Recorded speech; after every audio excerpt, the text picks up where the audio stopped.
السلام علیکم دوستوں، کیسے ہیں آپ سب؟ امید کرتا ہوں آپ سب خیریت سے ہوں گے۔ میرا نام ہے محمد اطہر اور آپ دیکھ رہے ہیں میرا YouTube channel easy business idea Indo پاک۔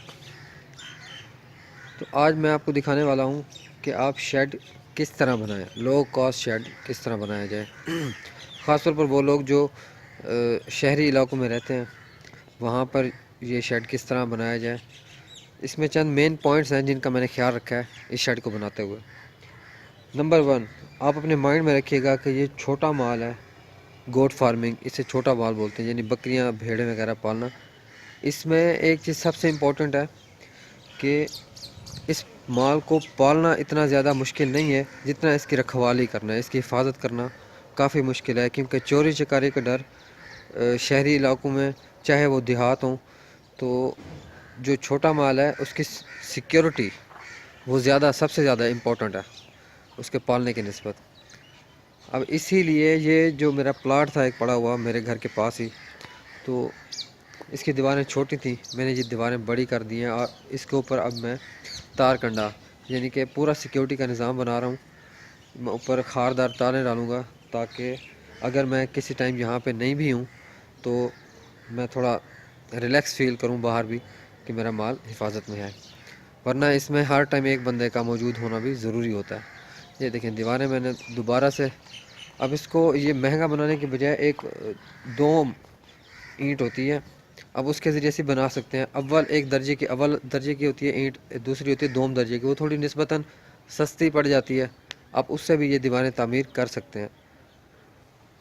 اب یہ دیکھیں میں نے یہ دیواریں تعمیر کی ہیں، یہ جو پلرز آپ کو نظر آ رہے ہیں وہاں سے اس پلر تک میں بیچ میں اینگل ڈالوں گا اور اس کے اوپر خاردار تار ڈالی جائے گی۔ یہ آپ دیکھ رہے ہیں جہاں جہاں پہ آپ کو پلرز نظر آ رہے ہیں وہاں پہ میں نے خاردار تاریں ڈالنی ہیں۔ تو یہ کھلا ایریا ہے، یہ 18 مرلے کی تقریباً جگہ ہے، یہاں یہ 100 بکریوں کے لیے اتنی جگہ انف ہے، یعنی سارا دن وہ گھومتی پھرتی رہیں، یعنی ان کو آپ نے بند نہیں رکھنا، اسی جگہ میں وہ سارا دن کھلی رہیں، تو کھلا ہوا جو مال ہے وہ نسبتاً خوش بھی رہتا ہے اور وہ اس کی صحت بھی زیادہ جلدی امپروو ہوتی ہے۔ یہ ابھی انڈر کنسٹرکشن تھا، کنسٹرکشن تو ابھی کمپلیٹ میں نے ریسنٹلی کی ہے اس کی، اور جو ہے باقی اس کی تھوڑی سی فنیشنگ رہتی ہے۔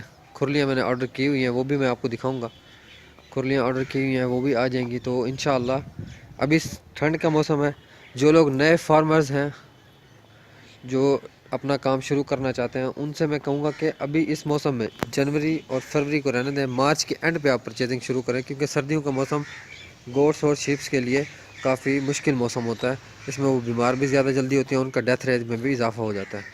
تو نئے فارمرز حضرات جو ہیں وہ ان کو تھوڑا سا دیکھنا پڑے گا کہ کون سا موسم سوٹیبل ہے، اور موسم جو ہے مارچ کے بعد ہی سوٹیبل ہوتا ہے ان جانوروں کی خریداری کے لیے۔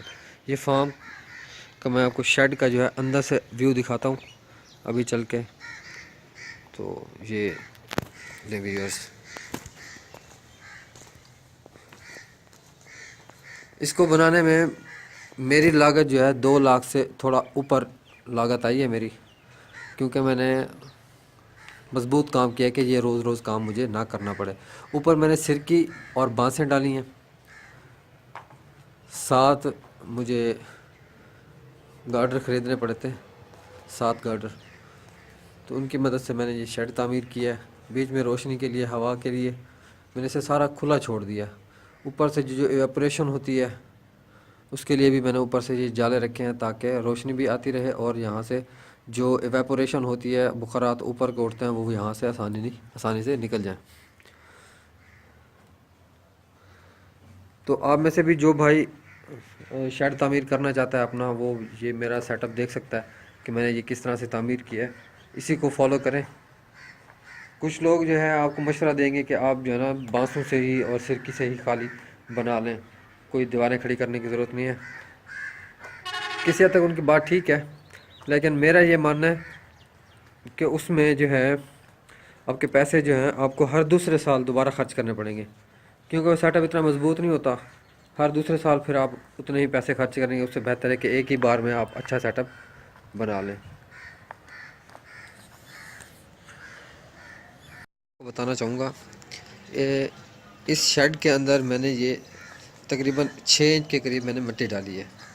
مٹی ڈال کے اس کو میں نے سیدھا کر دیا ہے, بالکل لیول پہ کر دیا پلاٹ کے اندر. اب اس کے اوپر میں نے جگہ چھوڑی ہوئی ہے, تقریباً 6 انچ کے قریب میں ریت ڈالوں گا. اب ایک دوسری ٹیکنیک میں نے دوستوں سے سنی ہے اپنے, جو انڈین سٹائل ہے, اس میں کیا ہے لکڑی کے پھٹے استعمال ہوتے ہیں, وہ بنا کے تو بکریوں کو جو آپ کا سارا مال ہو اس کو ان کے اوپر رکھتے ہیں. اس سے یہ ہوتا ہے کہ ایک تو ان کی مینگنیاں اور جو وہ پیشاب وغیرہ کرتی ہیں وہ اس کے نیچے چلا جاتا ہے, تو بدبو بھی زیادہ پیدا نہیں ہوتی, اور دوسرا یہ ہے کہ بیماری سے کافی حد تک بچی رہتی ہیں. آپ ان کا ہر دوسرے دن یا ہر ویک بعد ان کو نیچے سے آپ صفائی کر دیں اس کی پھٹوں کو ہٹا کے. تو میں وہ بھی سوچ رہا ہوں کہ وہ پھٹے بھی میں آرڈر کر دوں, وہ بھی بن جائیں. ایک ہی بار میں جو خرچہ ہونا ہوگا ہو جائے گا, تو کم سے کم میرے جانور پھر جو ہے بچے رہیں گے بیماریوں سے کافی حد تک. یہ دیکھیں آپ, اس میں جو کچرا وغیرہ تھا وہ سارا ابھی میں نے اوپر رکھا ہوا ہے, اس کو بھی نکال دیں گے باہر. تو انشاءاللہ پھر یہ میں سردیوں کے موسم کو ختم ہونے کا انتظار کر رہا ہوں. جیسے یہ موسم ختم ہوتا ہے مارچ کے اندر, تو میں پھر اپنی پرچیزنگ شروع کروں گا. اور پرچیزنگ میں بھی 2 طرح کے آئیڈیاز پائے جاتے ہیں کہ آپ یا تو گوشت کے لیے, یعنی کہ مٹن کے لیے, گوشت کی پیداوار بڑھانے کے لیے جانور کو اپنے پاس رکھیں. دوسرا ہوتا ہے بریڈنگ کے لیے, نسل کشی کے لیے, آپ نسل بڑھانے کے لیے کاروبار کریں. تو میں جو ہے نسل کشی کے لیے اچھی قسم کی محمد پوری جو ہے پیور نسل, راجن پوری جنہیں محمد پوری بھی بولتے ہیں, وہ والی بکریاں لے کے آؤں گا. تو انشاءاللہ وہ بھی آپ کو دکھائیں گے. تو آپ ہمارا انتظار کیجیے گا, ہم آپ کو نیکسٹ ویڈیو میں ان بکریوں کے بارے میں بتائیں گے کہ کس طرح سے جب آپ منڈی میں جائیں یا کسی بیپاری حضرات کے پاس جائیں بکریاں خریدنے کے لیے, تو کیسے ان کو چیک کیا جائے. کیونکہ بیپاری حضرات کافی جھوٹ بھی بولتے ہیں کہ یہ بکری پریگننٹ ہے تو یہ اتنا دودھ دیتی ہے. اکثر انہوں نے 2-2, 3-3 دن, 4-4 دن بکری کو چوا نہیں ہوتا, ان کا دودھ ٹھہرایا ہوتا ہے. تو وہ ایسے ہی دیکھنے والے کو, نئے بندے کو لگتا ہے کہ یہ بکری بہت زیادہ دودھ دیتی ہے, بہت زیادہ اچھی ہے. ایسا نہیں ہوتا. ان ساری چیزوں کے بارے میں آپ کو بتاؤں گا, تو آپ ہمارے چینل کو دیکھتے رہیے گا. نئی ویڈیو میں ہم آپ کو بتائیں گے کہ جانوروں کی خریداری کیسے کی جائے. آپ کو ہماری یہ ویڈیو پسند آئی ہو تو پلیز میری حوصلہ افزائی کے لیے ہمارے چینل کو ضرور سبسکرائب کیجیے گا اور بیل کے بٹن کو ضرور دبائیے گا. شکریہ. اللہ حافظ.